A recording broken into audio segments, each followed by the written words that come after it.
We had 18 months to develop our Hello everyone, welcome to my platform. Glad you are here. I am honored this week to be welcoming Mr. Joe Rothenberg. Mr. Rothenberg was a guiding force behind the first in-space servicing mission of the Hubble Space Telescope for NASA, and which in itself is a massive accomplishment. Mr. Rothenberg has an incredible career spanning over 6 decades and has served in almost every single technical and leadership role within NASA. He started his career in 1964, and 19 years later, in 1983, he entered Goddard as an operations manager for the Hubble Space Telescope. In 1987, he was appointed as chief of Goddard's Mission Operations Division, and in 1989, 2 years later after that, he was appointed as Deputy Director of Mission Operations and Data Systems. In 1990, he was appointed as the Associate Director for Flight Projects for Hubble. In 1995, he was appointed as Goddard's overall director, and 3 years later, he was appointed by NASA as the Associate Administrator for Spaceflight. For almost a decade, from 2003 until 2011, Mr. Rothenberg represented the Swedish Space Corporation as a president and senior vice president of international development. He was Google's engineering director for Terra Bella, which was formerly known as Skybox and was acquired by Google for $500 million in 2014. Mr. Rothenberg was also the chairman of the technical advisory board governing Skybox images. Since 2016, he has chaired and taken part in multiple technical and executive advisory boards, including Conrad Foundation and 7Benefit Limited. Currently, Mr. Rothenberg is member of the board of directors at Conrad Space Development Corporation. Now, this interview is not short by any means. It is 5 hours long. I was extremely eager to understand every single detail of the career path of Mr. Rothenberg, every single challenge encountered, every single obstacle that had to be overcome. He was extremely humble and kind to be able to allocate 3 different recording sessions to my initiative, and I want to thank him for that. To make this easier for you to digest and for me to produce and edit, I will produce this as 3 different chapters, i.e. 3 different videos, each one covering a specific aspect of Mr. Rothenberg's life. Usually, at least I believe so, I try to withhold my enthusiasm for those interviews and make them look extremely professional. That is the premise of my channel. This is what I do. I couldn't help but smile throughout the entire process in the face of the sheer amount of knowledge I gained from my discussion with Mr. Rothenberg. You have to also understand that the totality basically of my guests, they are volunteers. They volunteer their valuable time to enlighten me and you guys without necessarily getting something back. These are good-hearted, first of all, but accomplished professionals and leaders who freely allocate their time to educate the young generation. I want to thank all of them for that. Now, it is a very rare occasion that I can completely unfold my thought process and ask every single question I want to ask to every individual. Usually I have about 30 to 40 minutes. It is very difficult to compress somebody's career in 30 to 40 minutes and extract lessons from it. It can be enough, but it is not always enough. This interview with Mr. Rothenberg stands as one of those rare occasions. Together with us, you will understand every single decision an awarded top leader at NASA made throughout his career. You will be immersed into the world of difficult decisions, losses, major project breakthroughs, people management skills, what went right, what went wrong, what would he do differently if he was to go back and do it all over again. This interview, in my opinion, can be considered a fairly complete roadmap, a point of reference if you want, without exaggerating, for every single individual who wants to become a leader. You don't necessarily have to belong or aspiring to enter the aerospace industry. Doesn't matter which industry you want to go. I don't believe this interview should be viewed only once. I believe you should be revisiting this interview, watching it again and again and again, At least when I was editing it, every single time I was viewing it with a different point of view, extracting a different lesson each time. I don't want to drag this any longer. I want to let Mr. Rothenberg speak his truth, and you can make a decision as far as the value of the interview. But I hope you find it in the same way I did.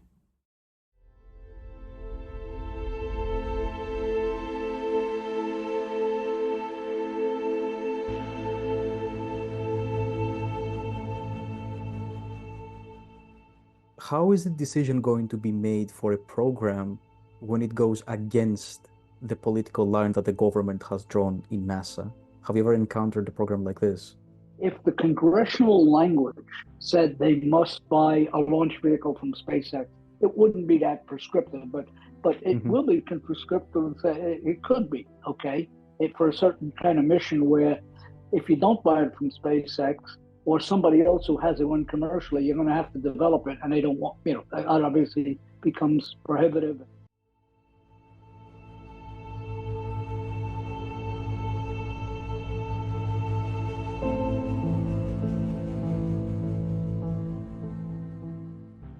How was the culture after 1986? So in the late 80s, after the accident happened with the Challenger in NASA? Obviously, there was more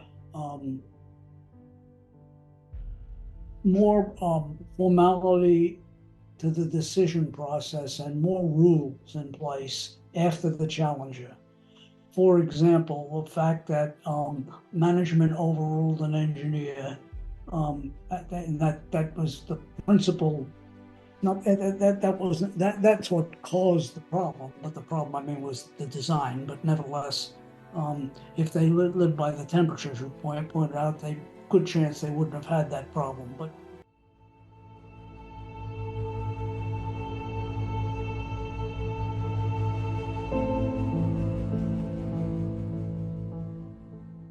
when I was asked to take over lead the repair mission, was in the end of July of 1990. At that point, it was a national disgrace, a national joke. The comedians, everybody. So that had a rippling effect. Okay, Congress, of course, wasn't going to stand up and support something that was an embarrassment to the government. And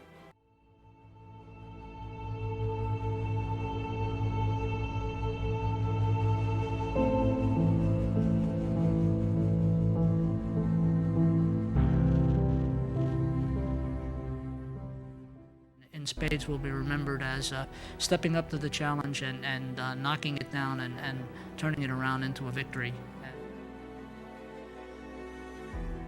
So when I was asked to take over lead the repair mission, was in the end of July of 1990.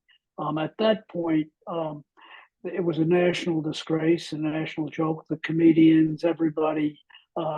So that had a rippling effect. Okay, Congress, of course, wasn't going to stand up and support something that was an embarrassment to the government. And on the other hand, Senator Mikulski did, as I mentioned earlier, commit $15 or so million towards the repair mission. Although she called it a techno turkey at that time too, so it didn't help. So what that did was immediately started with, I had a team that was demoralized. Although the team at Goddard did not have anything to do with producing the mirror, testing it, or anything. Nevertheless, they were part of the Hubble team, and the entire Hubble team was demoralized. So the first thing I did is contacted the original program manager at Marshall and said, hey, in order to be successful, we got to pull a whole leadership onto me back at Goddard. And he 100% agreed. I had known him, we worked together.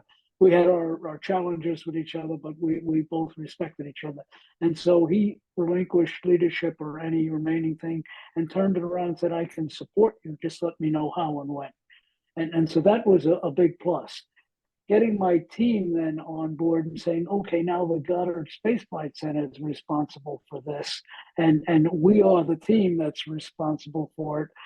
Getting their attention was part. So the first thing we did is, as a team, we number one, people, I think I mentioned also, were kind of embarrassed to even mention they worked on Hubble with their neighbors anymore. Bumper stickers were being pulled off and things like that. They seriously, they were. It was. I was. A lot of people criticized this, but commented when I stepped up to that and said, "You are."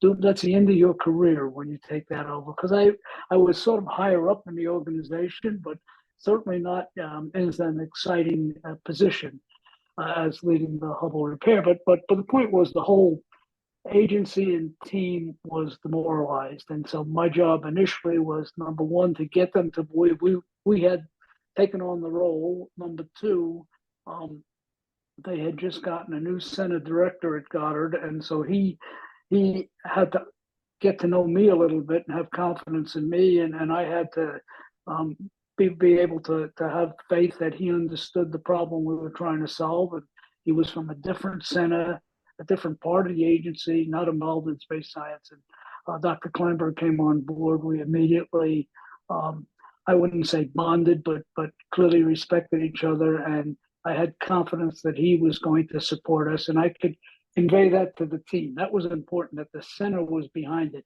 See, up until that point, the management responsibility for the whole program was at Marshall Space Flight Center, and Goddard had the science and operations side of it and the servicing side when it came. But they didn't, the center management before John Kleinberg came on board didn't quite own the program. And in fact, the next level down, once they found out about the Floyd mirror, wanted to back away from it rather than support it. Okay. I think headquarters helped straighten that out rather quickly. So that was sort of the background when I started. So what we did as a team, I sat down with the program scientist. That was the key in, and we laid out a strategy and brought the team on board with the strategy. And the strategy was, number one, we're going to find out what's the root cause of verify that indeed spherical aberration was the problem by measurement, understand the root cause, how did that happen, and then understand what needed to be fixed and fix it. And we started out with the optics, but we knew we had a jitter problem with the solar array due to a bad design on the booms that held it out. That was an engineering problem, and we thought along the way we'd probably get a few other engineering problems or engineering challenges, parts were going to fail, and we had to be prepared. So we committed to number one, let me just repeat it one more time, but number one, understand and verify that indeed we understood the problem, understood the cause of the root cause. What was the problem that caused it? What did we need to do to fix it? For the optical side of it and for the engineering side of it, what were the engineering and optical problems, and what do we need to do to fix that? And so that was the kind of the challenge. And then the strategy was, and that was important, we had to bring along the scientific community to support us, because they lost faith in us equally. The external to the NASA one, even internal to NASA, they lost faith in the program and their ability to actually do it. So we had to bring them along. So the first thing we did is made a commitment that number one, we were going to fix and correct the optics. We had at that point the new instrument being developed that was normally going to be installed on the first. Already planned to be installed on the first servicing mission. That was called the Wide Field Planetary Camera. Once we understood what the spherical aberration was, the magnitude of it, we could generate a prescription to correct it. However, we also had to verify that, but that we were going to get it right the second time. But the point was, we could put a corrective lens, in effect, just like in your eyeglasses, in the wide field planetary camera to take out the spherical aberration or correct to the mirror. So we were fairly confident that we could do. The jitter, we didn't quite know how we were going to deal with that. But we did know one way was to replace the solar arrays. I worked with the European Space Agency, and so that was the kind of plan, but we had no way of replacing them at the moment. We could build our own from scratch and hopefully get it ready in 3 years or go back to the European Space Agency and do something to correct the flaws in the design. And I don't want to mislead anybody. The mechanism design was not really from the European Space Agency. They built and designed the solar arrays, but the actual deployment mechanism early in the program, NASA convinced them to use a mechanism built by Lockheed. And so this mechanism that they actually used that had the problem was designed by Lockheed and built. I don't know who actually built it, to be honest. It was built in Europe probably, but it was a Lockheed design for deploying the solar arrays, and that's the mechanism that had the problem. And I can't tell you now whether that was basic in the design. I don't believe it has. It was used, but there was something in the execution of the design by the Europeans that induced this friction in the deployment mechanism that caused it to bound up, and therefore in the cold period it bound up, in the light period it opened up, and it opened up like a spring, and the solar rays jittered for the first 10 or 15 minutes of the light period, taking away observing time. Anyway, that was the problem with the solar rays. So we had to fix that. So we committed to the community to fix both the solar ray twang and the optics, and any other engineering problems that popped up, we would look at as they popped up. And that started it. And a couple of things we set were principles, and this is where we brought the scientific. Number one, we would continue funding and working on the instruments for the second and third servicing mission. We would not take the money from those two missions in order to fix the optics. That was a tenet, because that was important to the scientific community, because they saw a future. They saw what they needed in the long run to get what they wanted out of the Hubble telescope in terms of scientific return, observational capability. So having said that, that made them a little more comfortable, although they didn't quite believe we could do it. But, and you know, at that point in the game, and so we also made them partners in any budget decisions going along, and that helped bring them kind of into the fold. So that was the first thing. The second thing we said is we were going to be able to do it in 3 to 3.5 years. At that point, we picked a date of 3 years. And then the third thing we said, we were going to do it within the existing budget without, again, drawing on any budget of future instrument, drawing down on the budget of future instrument. So we laid that out, and we convinced that was the kind of message to the team. That was our mission. That was what we were going to do. And the team then had to develop the plan to carry that out. And that went all the way from working with an independent independent group headed by General Lou Allen, former director of JPL, to understand the root cause of the problem. And he went up to PerkinElmer. They went through the books, used Danbury Optical Systems as the later name of the company, but they had changed names along the way. But they built the mirror, they created the flaw. We found the mechanism that caused the flaw in it. The second thing we did is brought in an international team of optical experts. These were international, so we got the buy-in of Europe and everybody, and to understand exactly the optical prescription needed to correct it. We did that by several things. We did it by looking at the way the mirror was ground and how the error was introduced. And one team looked at that and said, if that indeed was the case, this should be the correction we need to bring it back to a clear image, to remove the spherical aberration. The second thing was the team proposed a series of measurements with the telescope, moving the secondary mirror just ever so slightly either side of where it was, to verify that if they moved it so far that would be with the spherical aberration, that would be the precise result of it in terms of a target image.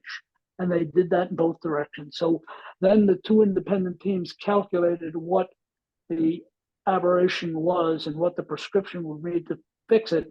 And then we looked at them and compared them, and they were just about dead on. So that convinced us that we understood the problem. The root cause indeed was, physical. We saw that in the books, but we understood the problem, and we verified that we understood it correctly, measured it correctly. We didn't leave anything to chance. going forward. Everything was tested and analyzed as best as humanly possible. And the administrator invoked, I think I might have mentioned, 18 independent review teams along the way to make sure we got it right, including one about 3 weeks before launch that brought in 40 people from the Lincoln Labs at MIT who went over every measurement, every test, every design, every assumption. And they made our life miserable, yet in reality, they made us all feel more comfortable. Okay, but we're trying to get ready for launch, and here they are having us pour back into things we looked at 2 and 3 years ago, bring in contractors that perform the work and looking at what they did. And so in the end, when we launched, we did everything humanly possible, and that was important. Should we have another problem up there on orbit, there's nothing else we could have done. There's nothing we overlooked. We could stand up and look everybody straight in the eye and said, we did everything human possible. We brought in all of the experts, whatever they recommended, we went ahead and did in order to make sure we got it right. And indeed it worked out.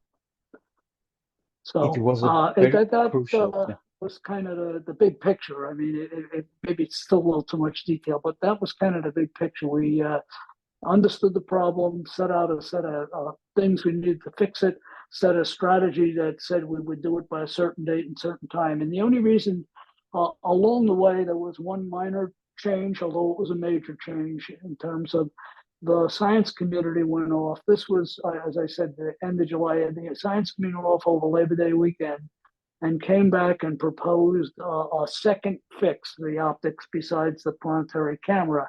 The telescope had 5 instruments on it, plus they used 2 instruments, some the Vine Guidance Center for Astronomy, which some I forget the right term for a minute, but it's basically measuring the relationship between stars. And so the 5 instruments, wide field would only correct 1. And so they proposed correcting the 3 out of the other 4 by replacing one of them with a device we called COSTAR, Corrective Optical Space Telescope Axial Instrument.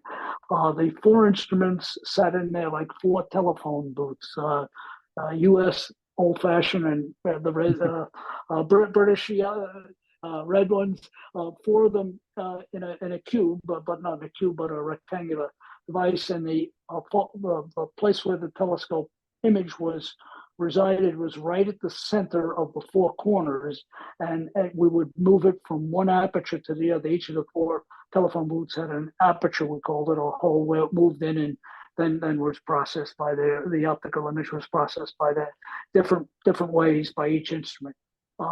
By taking out 1 and putting in effect 3, best way to describe it, they were basically 3 monocles.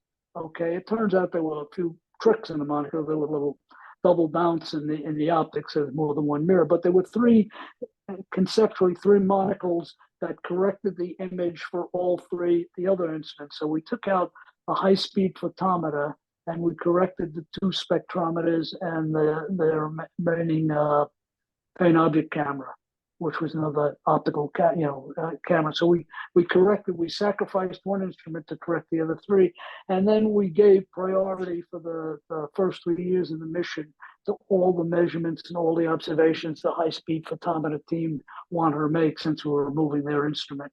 So that was important. When the COSTAR came along, number 1, it was handed to me as we need it. I agreed to absorb it out of my budget. I was at that point about $50 million. I mentioned the sole source nature. That was the device we procured sole source.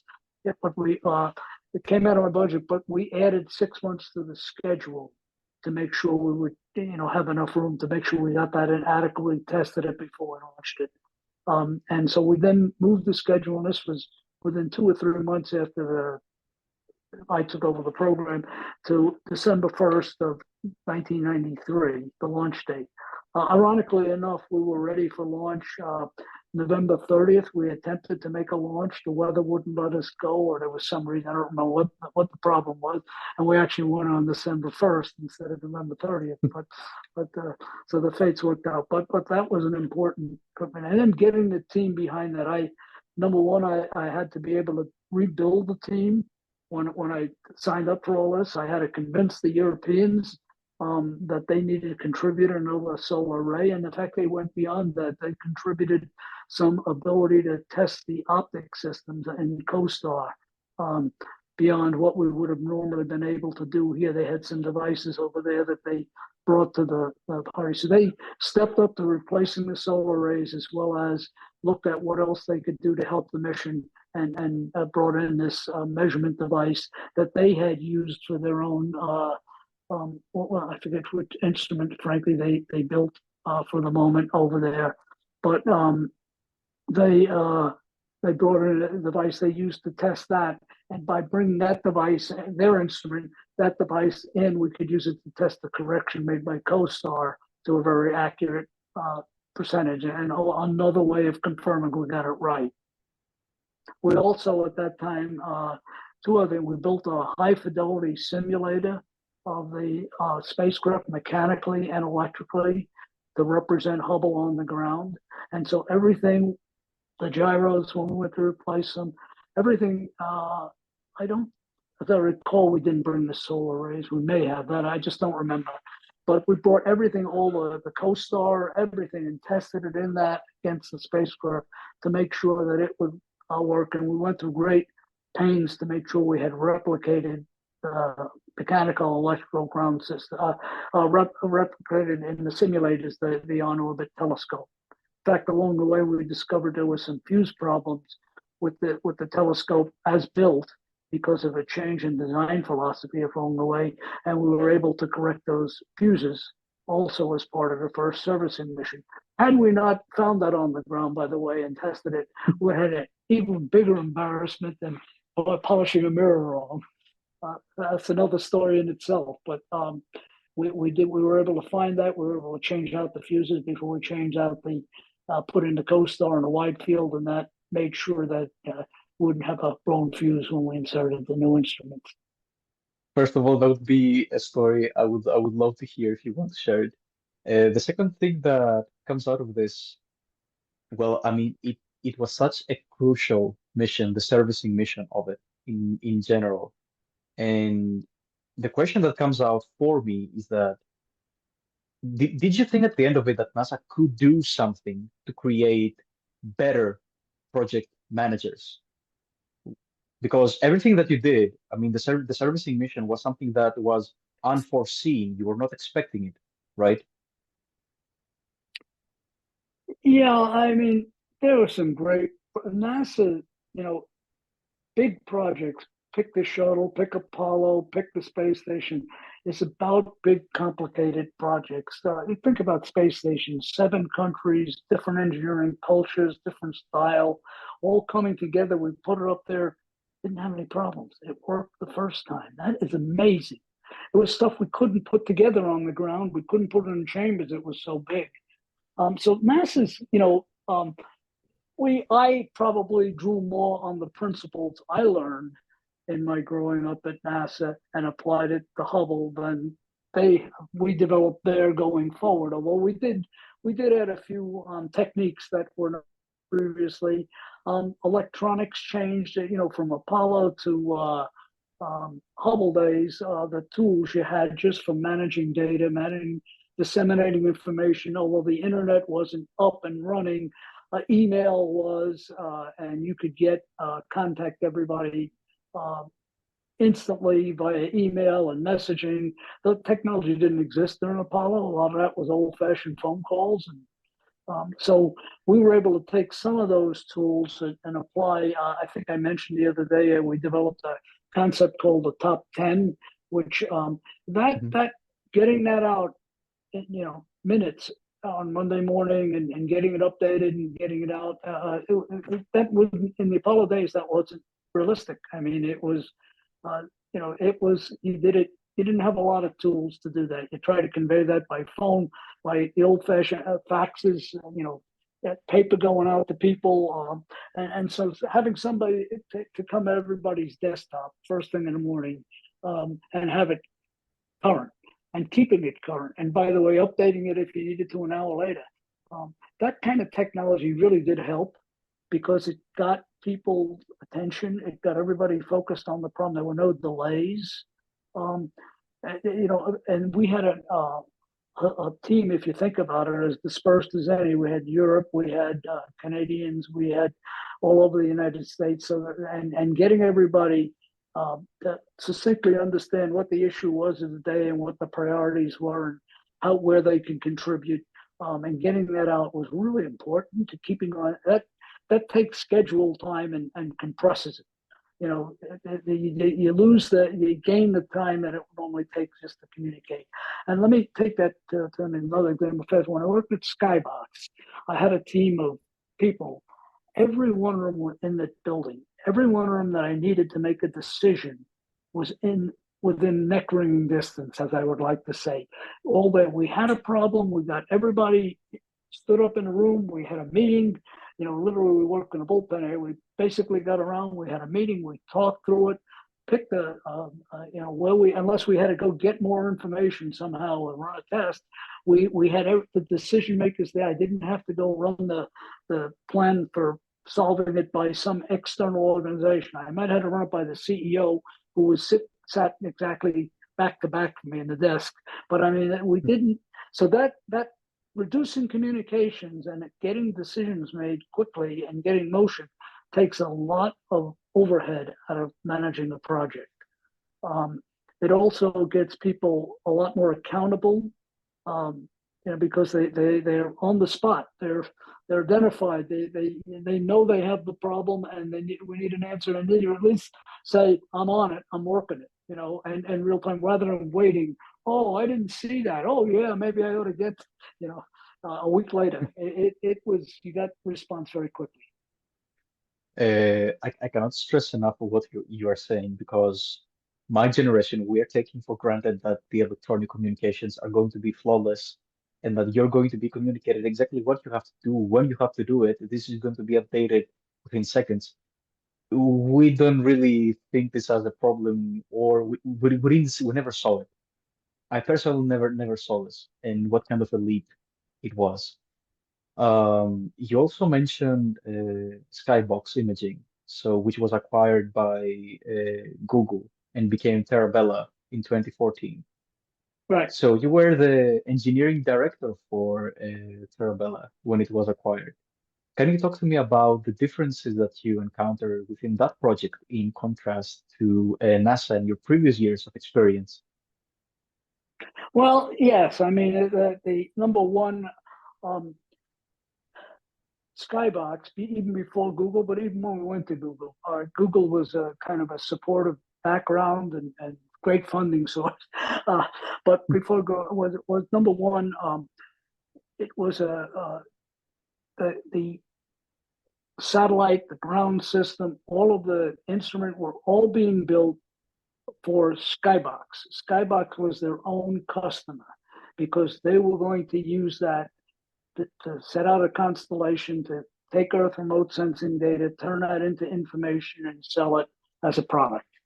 So we did not have to, when I'm dealing with a NASA project, even internal, when I work for NASA, not the contractor building it, but I work for NASA, I mean, I'm working to a set of requirements that came down from NASA headquarters. Was an integration of requirements developed over the years by the scientific community.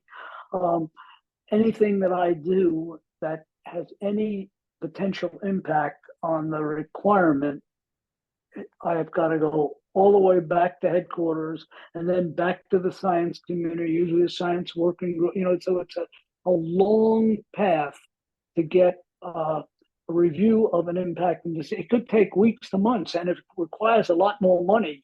It can delay a project a long period of time, or at least what it does is put enough uncertainty on whether we're actually going to go down that new path that we think we ought to go to or not, that people sort of wait rather than going full bore. Skybox, fast forward, own customer. When we had a requirement that we couldn't meet, we could get everybody in the room because we were get everybody around with, literally everybody was there 24/7 anyway, pretty much. That's the way that you work in a startup of that nature. But seriously, we could get everybody together. understand the problem, understand the impact on the ultimate thing we were trying to do, and that is sell data to consumers, um, and make a decision. It didn't take weeks to months. It took hours to days. And so that's significant, because anytime you delay in making a decision, there's secondary effects. It sometimes people await, they were going to cut that piece of metal and now they're holding back. And when they hold back on that, the next piece of metal and the test program. And oh, by the way, we rented a facility and now we're going to miss the date to get into the facility, and we're going to have to wait another month or 2 months. So that we minimize the disruptions in the program to doing that by having shortened lines of communication and very short lines to decision makers.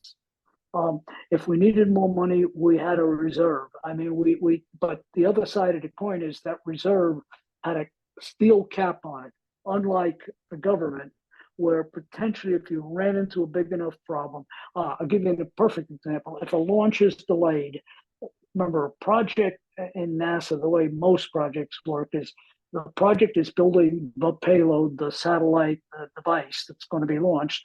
They buy a launch service externally, and another group within NASA manages that. If that launch is delayed because of whatever reason, okay, we get bumped in the manifest, or there's a launch failure and they're going to ground it for a while, we can go back to headquarters and say, we need X dollars more to maintain the team or to carry the team through. If the project has got a problem, I need more time. I don't care why, a mismanagement or a failed part, it doesn't matter. I can go back and do a mea culpa, roll around on the floor, and usually they'll have reviews and everything else, but the end result is they'll continue the project, a la JWST going from 1 billion to 8 billion or 9 billion. They'll continue the project if it's of value. If it's high value, high demand, a good reason for it, they'll continue the project. What happened to us at Skybox? So having given that background, we were launching the first Skybox in order to get the full funding for the entire constellation. We had to put up one satellite and demonstrate that we could indeed achieve for the price point, achieve the accuracy, the stability, reliability, the ground resolution, all the things we advertised that we're going to be able to do.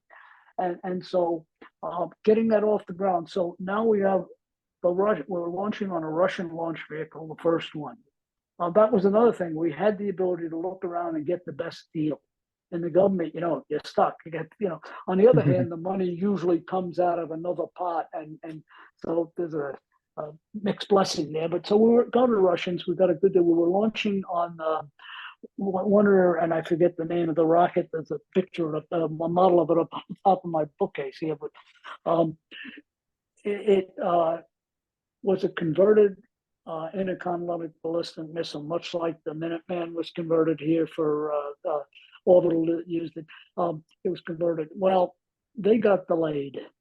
And here we are, we're ready to launch, and we got delayed 18 months in the end. It was always 3 months at a time.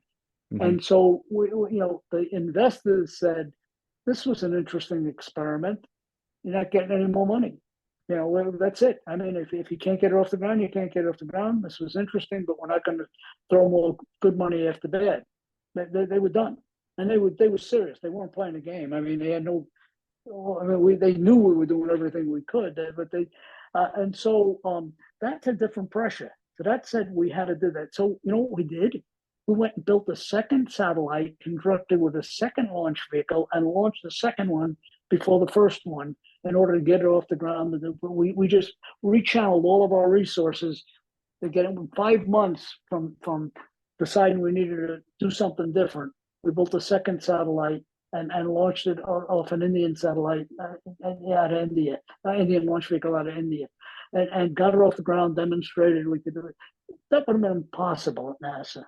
It would have been impossible to take that, to that even develop a satellite from get-go in 5 months. I mean, we took pieces off the shelf. It wasn't that we had one ready. Even getting that decision made, we made that decision over lunch. Seriously, we had a working lunch. What are we going to do? We're going to run out of money. We don't want to lay off people. We don't, we got this team. It's a small team to begin with. We weren't too deep in most areas. So if we let one guy, the power guy, go, that was it. We're out of any expertise in solar power or satellite power. Would you say that it is more of a matter of uh, legislature and complexity? Because within NASA, there are a lot of stakeholders with very, very different backgrounds, geopolitical backgrounds, military backgrounds, governmental backgrounds. Was that simplified when you were working with Google? This is what accelerated your project. Um, the answer to that, I think the question, I think the um, the young people who started Skybox, I think I mentioned earlier, had very little formal training. I had very little training outside of college in space, but they did a lot of hands-on stuff, CubeSats, but they really had, typically a NASA project, for a lot of reasons, any government project, in fact, is built on historical practices. And so you typically have a set of high standard parts you buy. All of the things are prescribed because you're spending taxpayers' money. So you want it. They would rather spend $100 million to build a satellite they know is going to work than spend $10 or $15 million on a gamble. They would rather, so because they get beat up for $15 million if it doesn't work, but they don't. So in Skybox, these guys didn't have to use historical practices. They looked at what was needed with today's technology to get the job done. How do I test it and verify that it will do it? And how do I design it so it's reliable and meets all the requirements? And I did that with, in effect, a clean sheet of paper.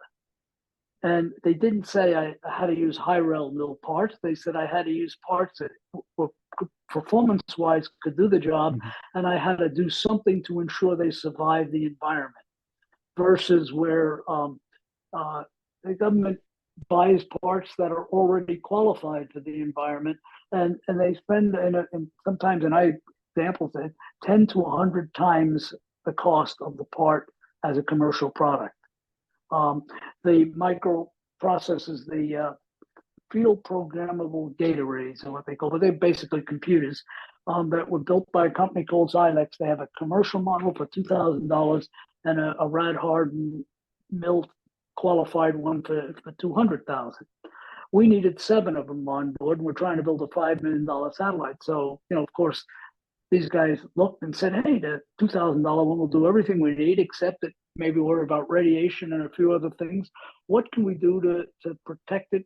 And how can we demonstrate, or how can we ensure that it'll work in the environment, even though it wasn't designed for that? So they came up and they understood its susceptibility to radiation through a bunch of tests we did with the University of California, Davis, UC Davis, and their environmental radiation test labs. They did some selective shielding. They did some redundant processing, such that if they got a hit from radiation, other processor would take over automatically. They designed it totally differently, and they spent probably $20,000, $25,000 total for all of the 7 processes versus $1.4 million. They did the same with the government. They couldn't do that. It was a risk, right? It was as a risk. It was so foreign.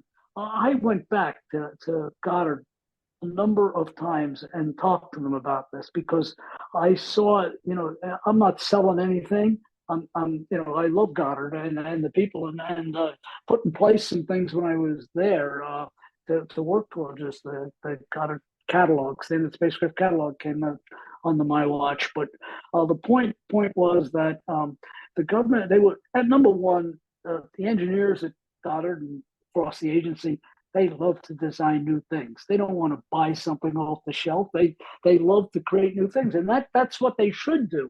But they shouldn't create new things with existing technology to execute something that I can buy. I can get that from a contract. What they need to do is push the state of the art of technology and create new things that do things that are relatively high risk for industry to take on because they keep having poor money, and the government absorbs that risk very well of R&D. That's their role, and you don't see that a lot of times. The small explorer program at Goddard was put in place to rejuvenate the engineering skills for satellite development at Goddard. And they got to a point where they were producing small explorers to do missions just like a production line versus, and that's not the role of government. Okay. So, and again, they were using they weren't taking advantage of technology to get the cost down on these things. They were not as expensive as the earliest spacecraft, but they were still probably 10 times as expensive as Skybox source satellite and didn't do anything better. And so the government people have and a bureaucracy has a certain responsibility to history and tradition, and startups have a whole new way of looking at things.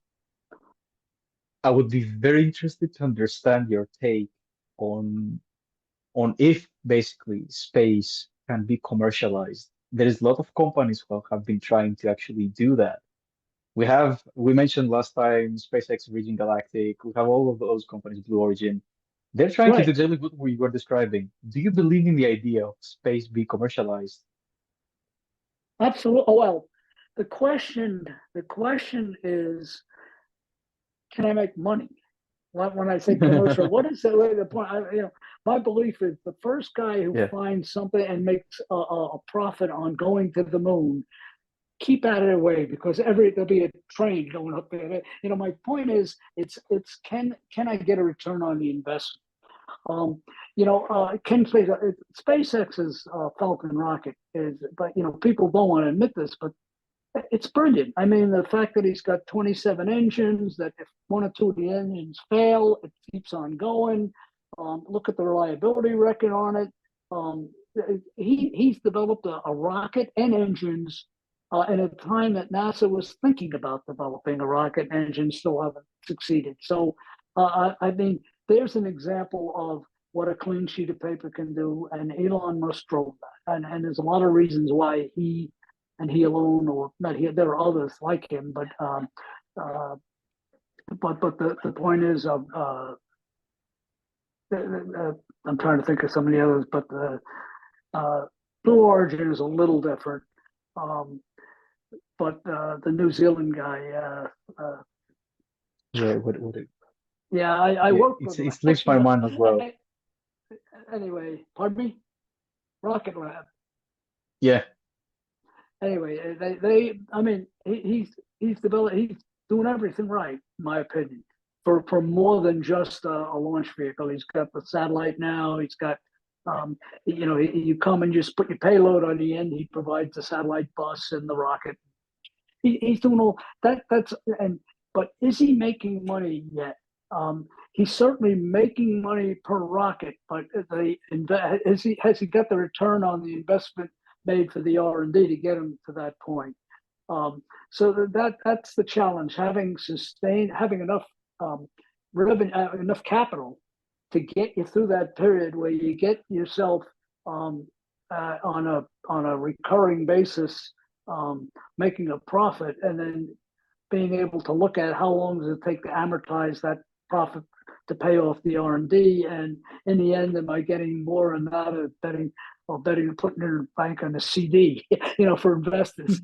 but it's an expensive proposition. There's a lot of failures, and so I think nobody has demonstrated yet. You look at Earth remote sensing, taking imagery, but are they making money? Planet Labs, who bought Terabella from Google, the bottom line is they're probably still losing money every year at the bottom line. And have they paid back that initial investment? I'm not even close. And they keep raising more money. I think they're public now, but my point is, it's nobody yet has demonstrated how I'm making. The only ones that frankly have been successful is the communications satellites.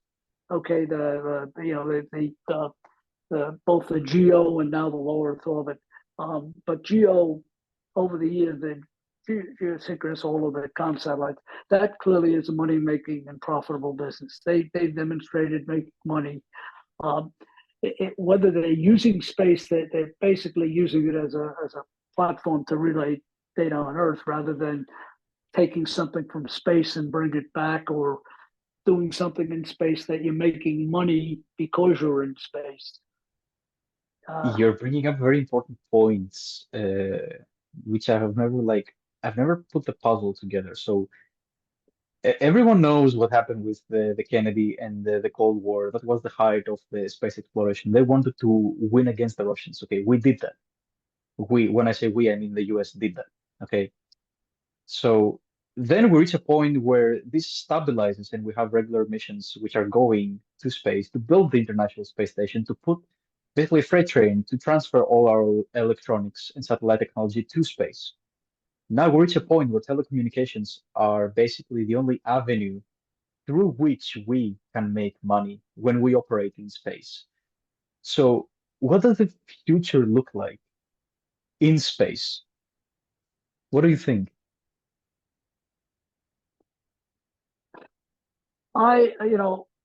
Right now, I think here's what I think. Right now, I'm talking commercial for a moment. Yes. Right. Right now, there's a lot of investment in commercial. I don't think. I mean, us selling or us the team selling Skybox to Google. I mean, that deal was one of the few where early ones where the investors actually made money. Okay, they made probably 5x on their investment in a period of 5-6 years. Probably 5 years, 5 years, maybe 5. That's pretty good. Okay, but there haven't been many, if any, repeats on that. Okay, so but the investors got the commercial investors, the investment bankers got real high on commercial space and started pumping money into it. And then we had all of these SPACs where these companies were able to go public, through this shell company. And you look at them, and Astra, I mean, there's a lot of money in it, and it's failing. I mean, it has not succeeded in doing anything yet. It's public. There's a whole bunch of others out there that are on the verge of failing or have failed. So what I see happening, you ask me in the future, I see happening is this bubble is going to burst, that the commercial investment money is going to dry up. And that's a self-eating watermelon, because it's going to dry up, and then all of a sudden the promising ones that are emerging for commercial are not going to mature or not going to succeed, have enough money to continue, and they're going to fail. They're going to maybe merge a few, and they have quite a few merged already. But even then, nobody has. The merger has just stemmed the inevitable. Maybe that's the wrong word. Not a wrong word. That's a strong word, but. Slow down their demise until hopefully they can, fake it till they make it, kind of thing, until they actually penetrate it. There are companies like Muon and a few other new startups that are really attacking it quite differently. I think one of the gaps and one of the things that could compensate for the investment dry up, or even maybe help sustain the investment and turn the curve, is more and more government programs being willing to use commercial assets. That's always, and I participated in a National Academy study last year, at the end of last year, and I mean, there's the stories behind it and what I saw. I've been involved in and a promoter of commercial space since I retired from NASA, even before I retired. Well, I was at NASA. When I first was director of Goddard, even about 5 years before, I tried to turn over our low Earth communications system to industry, and they looked at it and said our technology was so old that the cost to maintain it, there was no return on it. It was a negative return for them. but they looked at it seriously. Lockheed looked at it very seriously and did and they were right. I mean, we started up Universal Space Network basically and took over the low Earth orbit communications, but it took probably 15 years to get traction from the idea. The same thing is happening in other areas. Is commercial constellations can provide the government with data they need, but they've got the fear is number one, they're now depending, if it's a critical national lead and depending on a commercial entity, what prevents them, what guarantee do you have that company isn't going to go out of business on them, lose interest on them? They can protect against raising the prices, they can protect against a lot of things. But a commercial company can disappear overnight. It can lose its investment backing. It can have problems in other areas that drain it. I've seen that, multiple times. There's the confidence of the government to use commercial assets is, marginal. Individual project managers who are responsible for, whatever the mission is to make it happen, they want to depend as little on other parts of the agency they're in, or certainly commercial world, as they can. The only thing that forces them to do that is when they're in a bind and they're running out of money and the solution is to buy something commercially or get it from another source. Then they'll think about it. And so money is one trigger to that, to get them to pay more attention to it. But all of this, back to the initial question, if the government, more of the government depends on partnership with commercial guys and finding a way to protect, and some obvious ways are having more than one source against commercial being held hostage to a commercial guy and he goes out of business. He provides the critical resource you need, flight to ground communications, or the point to point communications, remote sensing data, imagery. All of these things could be very critical to a U.S. security, our nation's security, our world security, and depending on a commercial provider who may go out of business, on some protection, like having multiple sources, is something that that risk posture and closing on that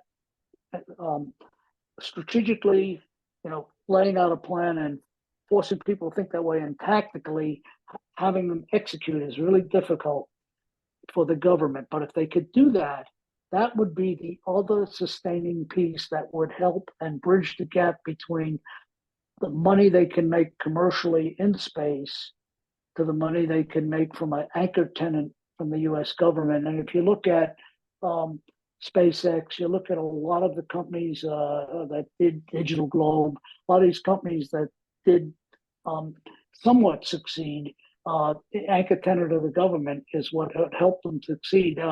Communication satellites, after the early days, the government underwrote a lot of the communication launch vehicles.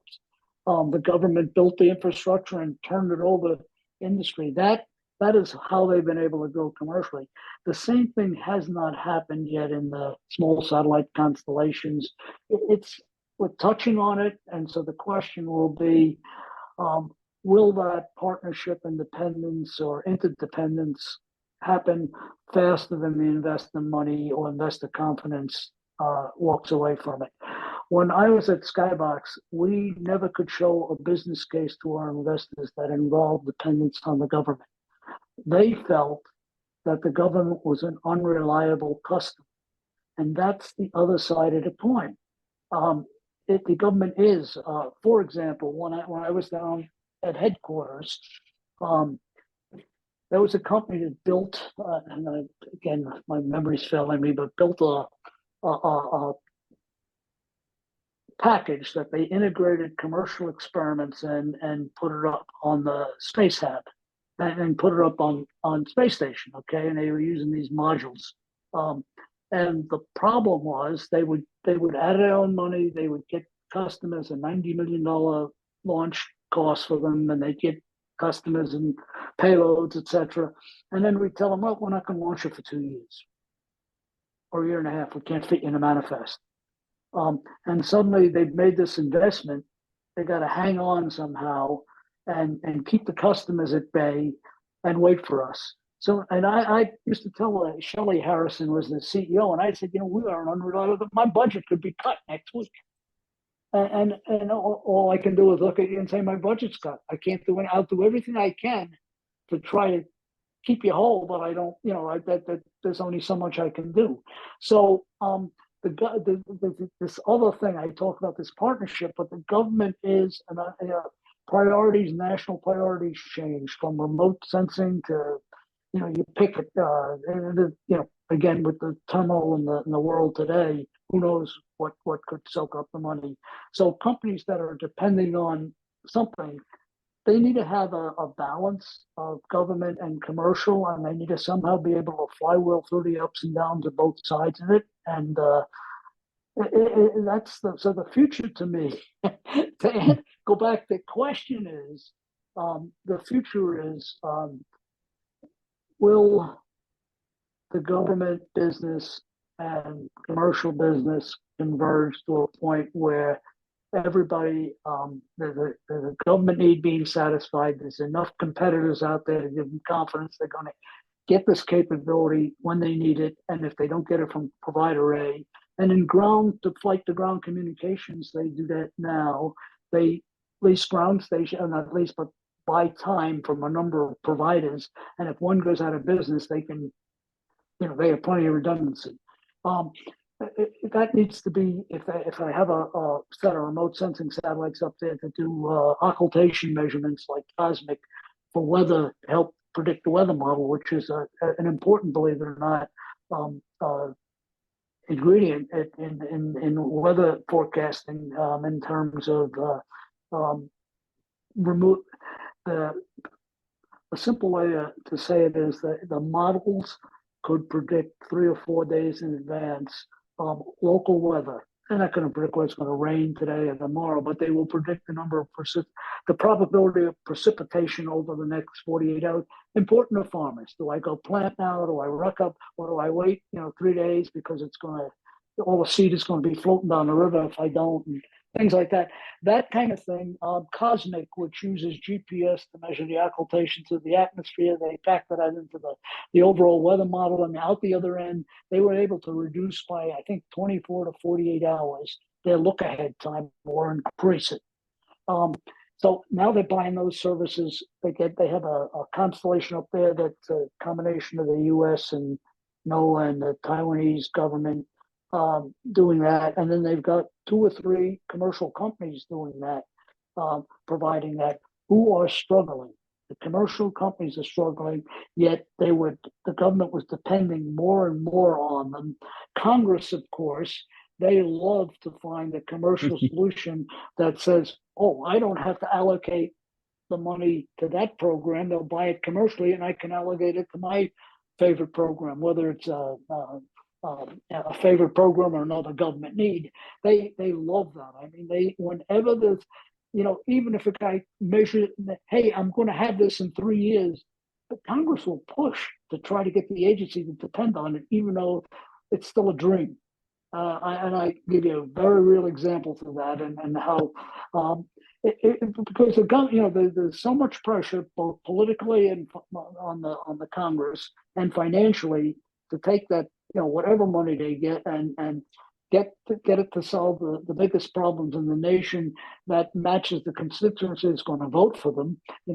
I throw that in there, that they are jump on any opportunity to go depend on something coming down the line, that's going to not need the money in 3 years. So we're going to hold off and not fund it now. And by the way, if we find we need it in 3 years, we'll cough up the money yet. And then, of course, when 3 years comes, they say, I don't have the money. And again, I personally have faced that as a government employee with the space station, but and shuttle for that matter. But the point is, until that balance of confidence in the government, finding a way to deal with the ups and downs through a commercial business and government business simultaneously matures, the commercial space infrastructure, and I say infrastructure including constellations providing measurements back to Earth on a routine basis, whether it be occultation, whether it be rainfall, whether it be various kinds of weather things, whether it be crop health, things like that. Until that gets balanced, I'm not sure there is a real solid foundation, and I worry that not having that, I worry about the investment in commercial, the available investment funds for commercial going down, especially if a couple of these companies like Astra and a few others go belly up after they went public. And I think you're going to see that sooner rather than later. Then finally, the big question is, can I mine asteroids? Can I mine the moon? Can I mine things and actually find this pot of gold up there on an asteroid that's actually going to, the payoff is going to be so great that the investment is going to be true. The minute I'm able to demonstrate that and do that, I do think that will open up the door to more investment, but also actually returning value that increases the interest in commercial. Whether that'll ever get anybody to Mars or want to go to Mars, that's a whole different question. I think it's a question of, is there resources that I can mine from space and get to Earth cost effectively, and is the value there that people envision, where there's huge deposits of minerals that are worth going through all of this, and in return worth the risk of an investment risk and the patience. Yeah. The other thing is, the investment community is 3 to 5 years, 6 years. They like to see their ROI. That's been historically. Space isn't like that. Space is 5 years if you're lucky, 7, 10, maybe even more. The patience. They've been learning that it isn't 5 years, and they've stood by that. That's been a transition over the past maybe 15 years, that there are investors that realize that it's not going to happen in the traditional 5 years, where they're going to be able to have an event of one way or another. Either they go public, or somebody buys their company, or it pops out like a unicorn, has this wonderful product like Google or somebody else. That's going to take far longer. I think it is extremely unfortunate for the people who love space that at the end of the day, it is a business like any other business, and it has to make business sense for the investors, for the government. There is the element of leverage, okay?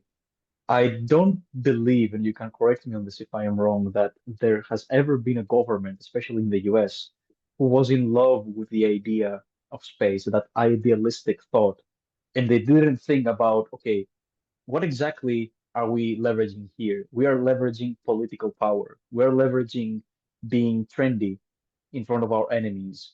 Has there ever been a government who was idealistic and they were spending their money idealistically? What do you think? I don't think so. I don't think even the U.S. at this point. There's as many people certainly in the country, but even in Congress, that are, I got higher priorities than space, right? Yeah. You see that, Yeah. the standard joke, and it really did happen when congressmen during maybe 30 years ago now, questioned at a hearing why he needed weather satellites, because you can tune into the channel on the television and get the weather. What does he need a weather satellite for? I mean, that kind of thinking out there, people, it's not that they're dumb, it's that they've got other priorities in their mind of what they're interested in, what they understand, and they think are more important to fund. I also worry, and I don't know about in the UK, but I also worry about the next generation. I mean, the engineering students, the science students, they're all gung ho for. Not all of them are gung ho for space. Some of them believe that ground-based observatories are a better investment, and certainly the capabilities of ground-based observatories have really, improved significantly in the last 20 to 30, 40 years.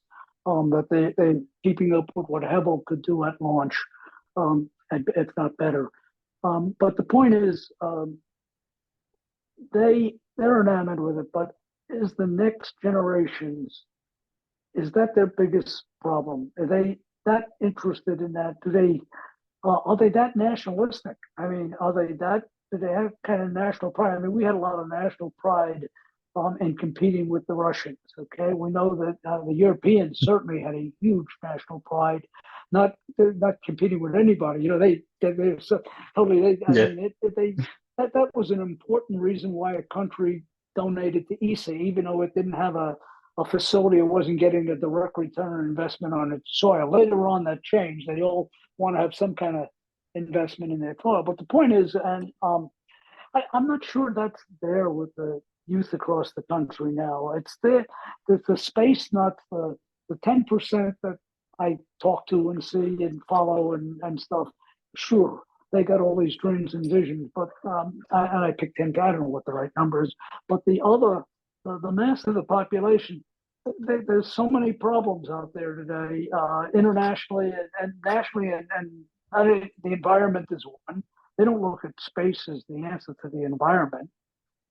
They look at the things we can do here on Earth. I mean, the only thing that's even remotely promising is space solar power, and the jury's still out whether that's really that case is ever going to close in terms of both return on the investment and a return on improving the environment, because of the launch costs and all the launch and all the other things going into it do degrade the environment, and is that going to outweigh the return on getting them clean power from space? So that's. But the point is, I don't know if the mass population is where it was during the Cold War, where we beat the Russians was a higher percentage. I'm not sure the farmer in Iowa were worried about beating the Russians, but certainly a large fraction of the country kept that in mind. Okay, I don't see that. I don't see the young people going into the service, the military out of high school and college because they believe they want to serve the country. Many of them are going in, and there's nothing wrong with it, going in because, hey, it's a way I get enough money to go to college. It's a way I get off the farm, and there's always been that. But the national pride, it's and one could, I don't know, I could get on. It's a whole different set of subjects, but I worry about losing the national pride because we got such a strong. The country is now the amount.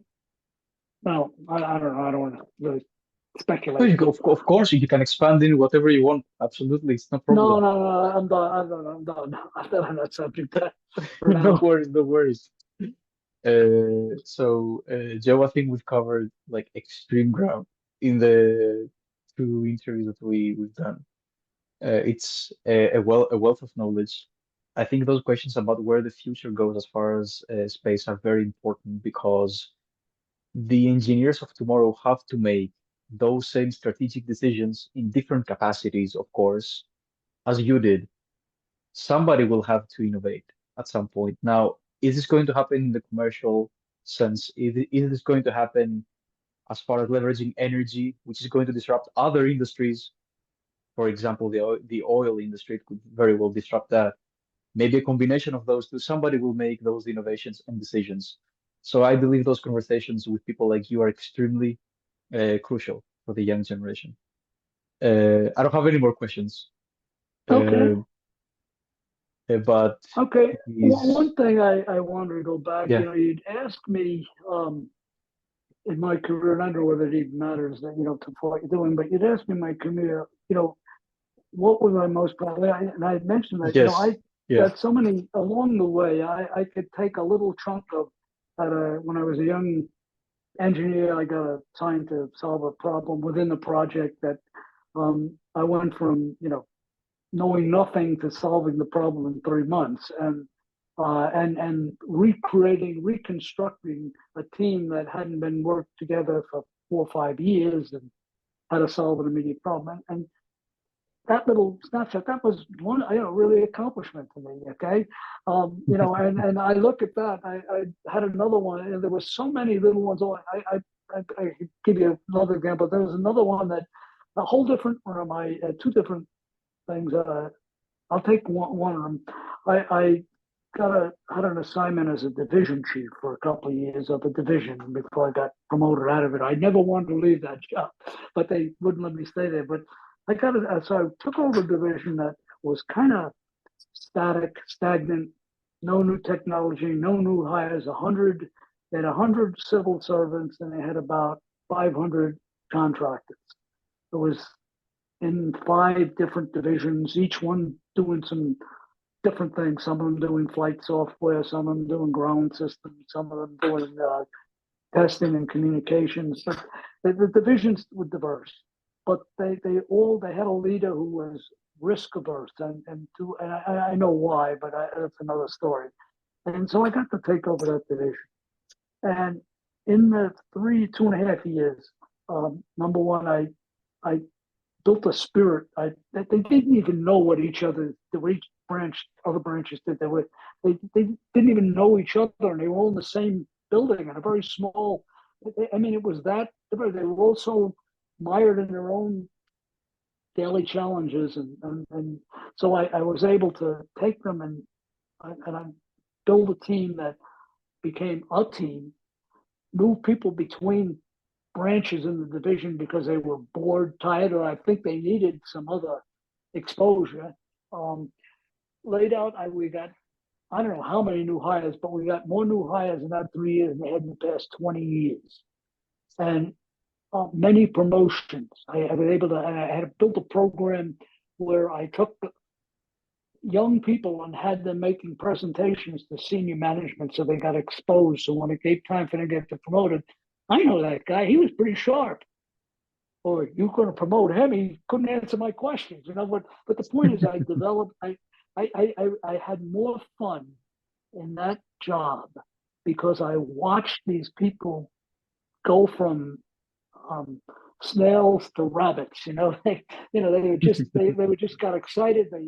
And I also look back, and many of them became senior management at Goddard Space Flight Center over the years. Not due to me, but I certainly had developed a team, a great pool of talent, which grew up into the senior leadership at the center. I just got a Facebook post. One of the people that worked for me who had a lot of trouble, brilliant, but wanted to move faster. And this was 30 years ago, but wanted to move faster than everybody else. And the system wouldn't let her, and I don't think she was ready, but I couldn't convince her, And I just saw today she just got passed by the Senate to be the Deputy Undersecretary of Defense for Technology. and that was pretty neat, I thought. I can remember, and here she is, 30 years later. Now, she was British. She was an MIT PhD, but she also did that in record time and, did it exceptional grades. And she expected to come to Goddard or NASA or career and get these. And she would have. Had she not pushed so hard, she wouldn't have alienated everybody because it was almost, we'll promote anybody but her, because of it looked like she was getting promoted because she was being aggressive versus earned it. But anyway, point is, all of that, that's an little aside, but that job to me was probably, we also in that, NASA used to use fairly large computers to do their monitoring and operations to satellites. Mm-hmm. And we figured out that there was an opportunity to transition to desktop personal computer size workstations to operate satellites. And I had a guy do an analysis that worked for me. He said, if we do it now, we only have to deal with these legacy spacecraft for another 3 or 4 years. We'll have this new system. We can move them over. And he laid out the whole thing. We did it. I went to headquarters. Turned out the guy at headquarters who had to fund that was my sailing buddy. And I said, hey, here's what we want to do. And I need $1 million. I said, but I promise you that'll be the last $1 million we'll ask for. We're going to turn down this whole system in 5 years. And convinced. It took them maybe 2 hours to listen to my spiel that gave me $1 million, and we did it. And we changed the way Goddard operates, and in terms of satellites, instead of we having to do everything, we actually distributed these terminals out to the science community that needed them. We the engineering, it just changed the philosophy from a centralized set of operations to a user oriented set of operations. And that took them from the technology of the 60s and 70s that you had to have these central operations because everybody couldn't afford computers, to having a distributed set of operations. And it really changed the way we did that. I also did that when I was a Senate director. We took that to a whole new level. We disbanded the whole organization I came out of. At that point, it was up to 3,000 people who were doing work that about 500 of them was all that was needed. They were doing things really simple. I'll give you an example. Communications, point-to-point communication. NASA used to, in the 60s, from the remote stations around the world, on Guam and all these remote islands, they would place 2 or 3 or 3 lines, and they would multiplex. They would integrate data, put it on the line, send it back. It would be not that reliable. The protocols weren't polished. So they had a whole group on the other end who took the data, they ran it, they checked it, they validated. About 3 weeks later, it would be turned over to the scientists. Okay.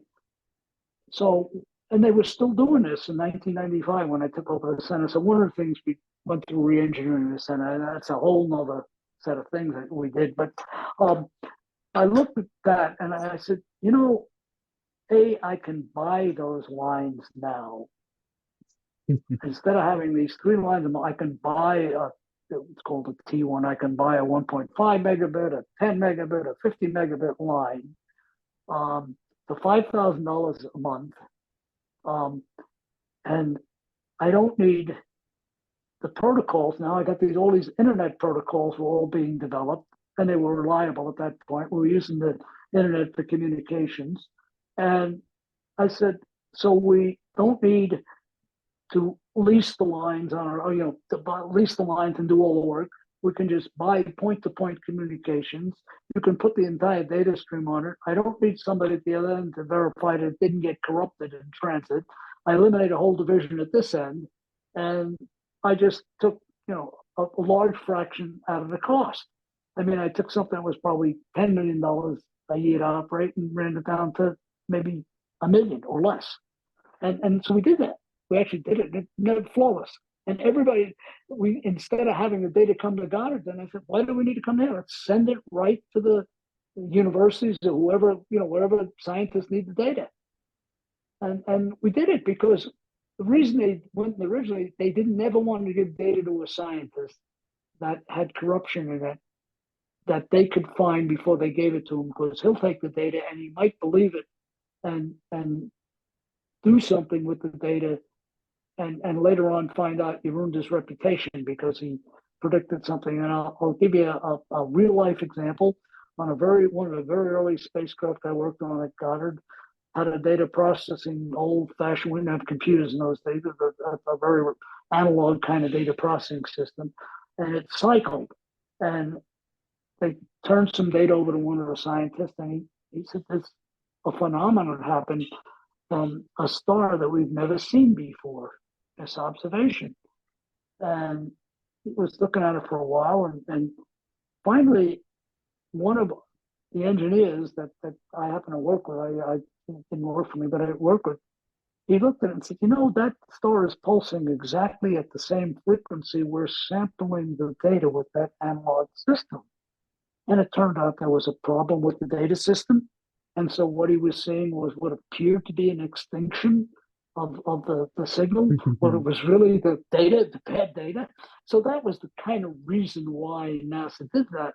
But the point is, the systems got so reliable that wasn't needed. In fact, the systems, the internet protocols and the communications lines reliability were more reliable than the humans assessing the data at that point. And the humans are actually a negative factor on it.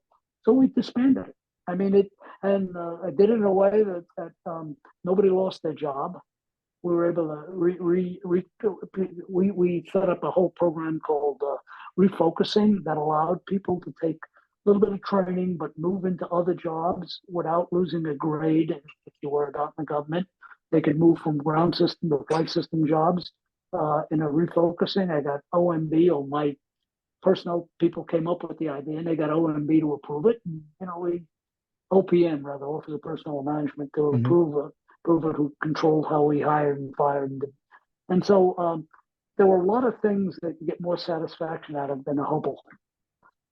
It's making the improving the system, making the whole institution run better, and making people grow. And Hubble was a thing, and a national, and with it, I became, certainly made a boost in my career.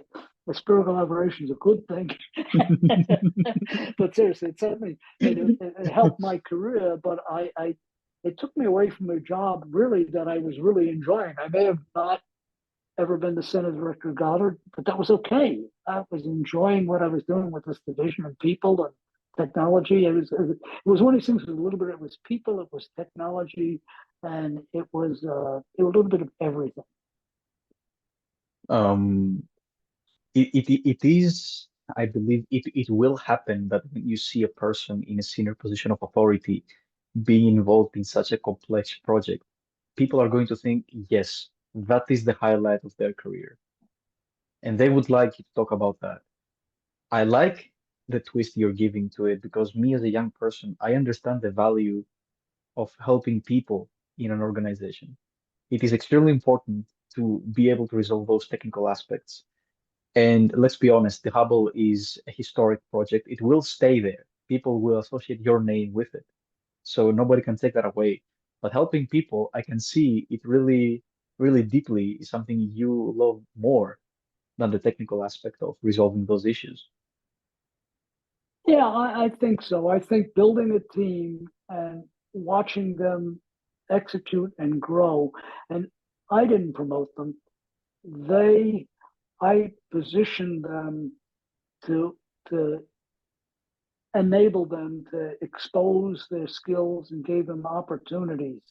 There were little things we taught them that I thought were important. For example, I get right out of school, we had a program where they would come into Goddard, and people that were hired into my division, for example, or any division, were given a rotational period of 2 years where they did 6 months in one job, 6 months in another, 6 months in another, 6 months.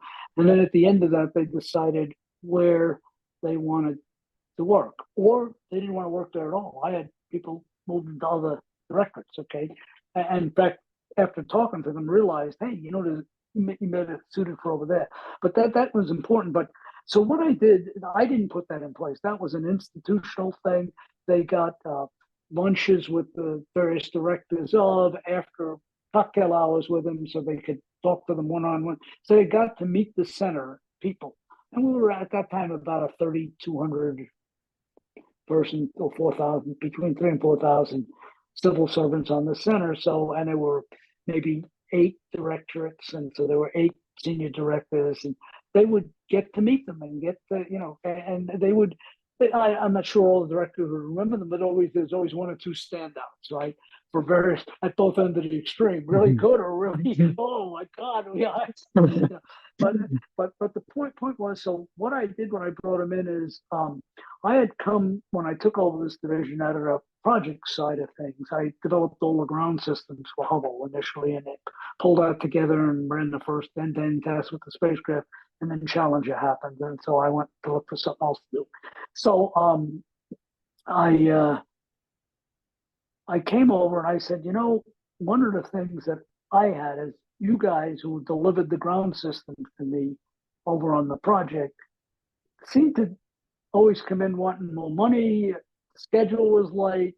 You deliver it, you claim you meet a delivery, but you deliver the box that did all the mechanism, but you didn't deliver any of the communications allowed me to talk to it to get the thing working.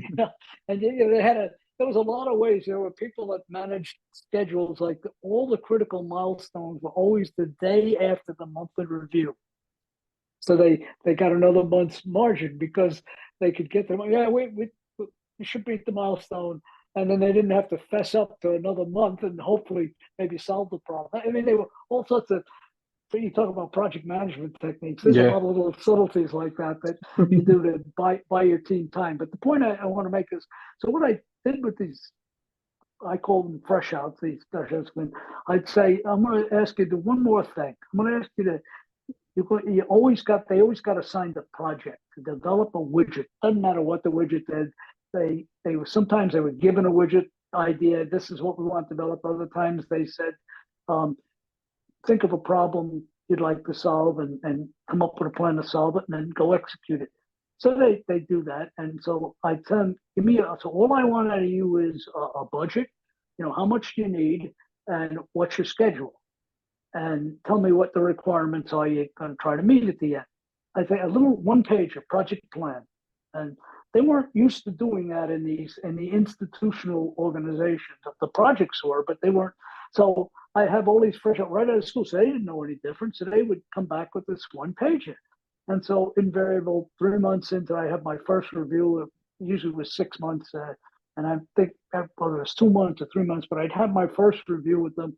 And invariably they'd say, well, we don't think we're going to make the schedule. And we need more money. But although it was supposed to do this, it's now going to do all these other things. And I said, that's interesting. Who cares about the other thing? You're being measured. If it met that requirement, cares about all those other things. And if indeed they were important, you should come back for more money or more schedule and not just take them on. You failed. And they thought about it for a little while, but it trained them. And I can tell you in real life, I can show you in major projects later on where I was director, where people would come in, big things with outside visibility and say, it's going to cost this much more, but look at all it's going to do. And I'm saying, we signed up with the customer or Congress to do this. And now you want it to do this and you need more money and you're going to go back to them and tell them now it's going to do this. It was a space station. Hey, the Europeans are going to give a project manager came as a headquarters and said, we're now going to have a second cupola on the cupola, the lookout on space station. This is great. The astronauts now have two places to look at. I said, how many are there up there? They're going to have a party? And they said, yeah. And they said, it cost us $65 million to let me move. We're getting it for free. The Europeans are providing it, but I need $65 million to attach it. I said, Okay. we're now in trouble. We're over budget. We're getting beat up by Congress, and you come in with this nice to have and want $65 million to put this free thing on board. I mean, but that was the thinking. Engineers love to make the best widget they can, and good managers. That's the difference between Elon Musk and many other managers. He was smart enough to know. First, he had a vision, and then he was smart enough to know what technical things were important and what were nice to have, and he was competent enough to pick the right ones. Versus a manager who doesn't have the technical depth of an Elon Musk and depends on a lot of people, and you get what would I call an answer by committee, and that usually is not the optimum answer. It's a political answer in some cases, techno-political kind of answer. It satisfies everybody's worries. Where he was have enough technical depth to say, I understand the risk, and that's the way I want to go.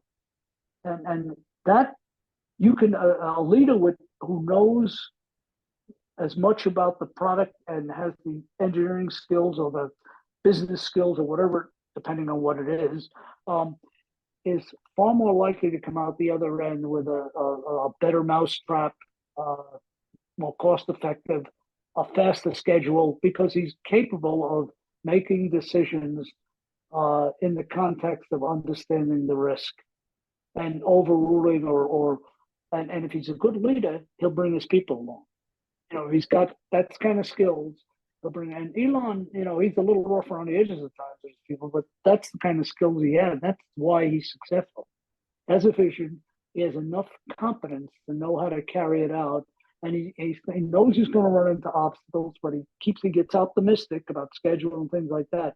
But he also knows that might take me longer, but I can overcome them. Nothing is impossible.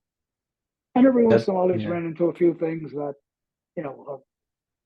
he hadn't been able to bring to fruition. But in general, having that competence is um, key to being distinguish yourself with a better mousetrap. And his rockets are second to none in terms of reliability, in terms of capability, in terms of time to market. From the time he started to the time you get them.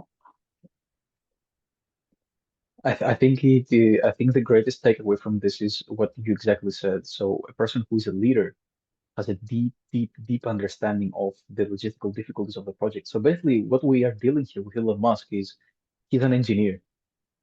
He's an engineer who is a leader at the same time. And I believe this is a combination that is required. People, they seem to be differentiating among these two within organizations. So you're going to have an integrated project manager who's managing people, who's managing engineers, but he's not an engineer himself. And that creates those abrasive, maybe friction points, misunderstandings, project delays. There are always exceptions.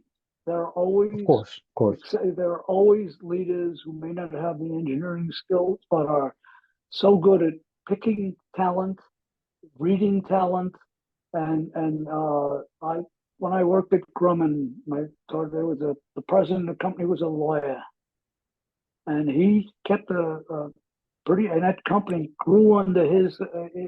It was magnificent. The quality, the business grew and everything, and he was running a company. It was basically an aerospace company, but his background was a lawyer. Lou Evans, his name was. But anyway, point is, but in the most part, I think the probability of success and doing something exceptional goes up significantly if the leader understands. I'm not bragging, but I knew every aspect of Hubble. I worked on it so many years, but when it came to the servicing mission, that I did understand the technical side of it. I did understand enough. I was not an expert on optics, but I knew enough about optics from the work we did even at Grumman on optics that I knew the questions to ask, and I knew the expertise I needed. And I also happened to work at Goddard long enough between my working with him as a contract and working as in that field that I knew where the expertise resided at Goddard, where the true expertise versus the perceived expertise. There's a difference. Hmm. And I think it is the most perceived significant expertise difference. is perceived expertise, and what the difference is the guy who's a good manager, but he manages contractors who know what they're doing, and the other side of it is the guy who's there who's really the technical wizard, okay, and he's not necessarily managing that, but he really knows what he's doing, and I know who those guys or knew how to get to those guys versus the guys who were great managers, but they were bringing in contractors, and we needed to have the technical expertise inside the fence, and where we didn't have it inside the fence, we needed to know that and get the best one outside the fence and get them inside. We hired a lot. I'm not going to lie when I say that I think you are a great facilitator of people, a great facilitator. That's why you ensured success in these projects. And they required that, let's be honest. They required great facilitators. Otherwise, they would Well, fail. I was able to attract good people or given good people. I mean, I would admit that some of the choices where I would out recruited them, they didn't work. They were terrible. I couldn't have made a worse choice. So I thought about it. But anyway, I probably Yeah, need a. absolutely. Okay, I don't know what you're going to do with all this stuff, but have Uh, fun. I will put it together within about 2 to 3 weeks. I will send it over to you. Of course, I assume you're not going to have the time to watch a 3 hour long interview, but you can watch the basic parts of it and see if you like it. And then I can publish it. I'm not going to take a lot out of it. I will be very honest with you. I believe people my age have to see this. They have to see what you have to say. At least the ones who care, as I do. Uh, well, have you seen any of the? Maybe you have seen any of the other YouTube ones I did recently. I've seen a lot of interviews you've done on YouTube. Yes. There was one on Hubble, and there was also one Yeah. on my overall career guy from South Africa did. And I can't remember I can't remember his name, but I saw that interview. I can't remember his name. yeah, that one was kind of another just ramble. And then I did one with what the heck was his name? Guy from MIT who he was the one behind believing that that asteroid that came through from outside the solar system was really a spaceship. I saw. Loeb, Ari Loeb. Yeah, I did one with him also. I think he placed the thumbnail saying discussion with there's two or three Joe out there Rothenberg. might be. Yeah, are there aliens out there? So I wasn't sure. Like, exactly. Well, yeah, you know, his notion was that you know, we don't know what an alien spaceship could look like. I mean, that could have been a whole planet of very small living organisms. You know, our scale is our scale. I mean, but doesn't mean it's the only scale of things to be, right? it is an opinion. I mean, you know, the fact that there's life out there somewhere, whatever that definition of life is, and what it, you know, that's a whole.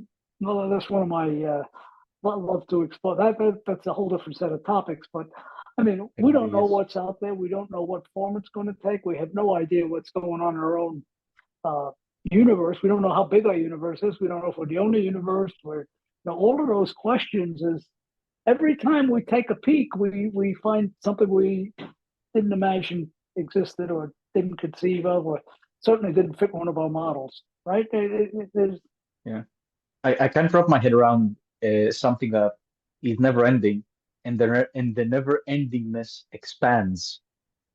And when I reach this point of asking that question, I'm like, okay, I'm gonna stop. It's enough. Okay, I don't want to make your head hurt. Okay, I think we probably.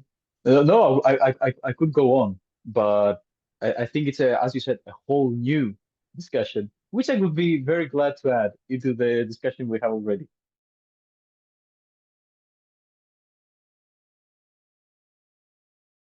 Thank you for watching this educational interview with Mr. Rothenberg.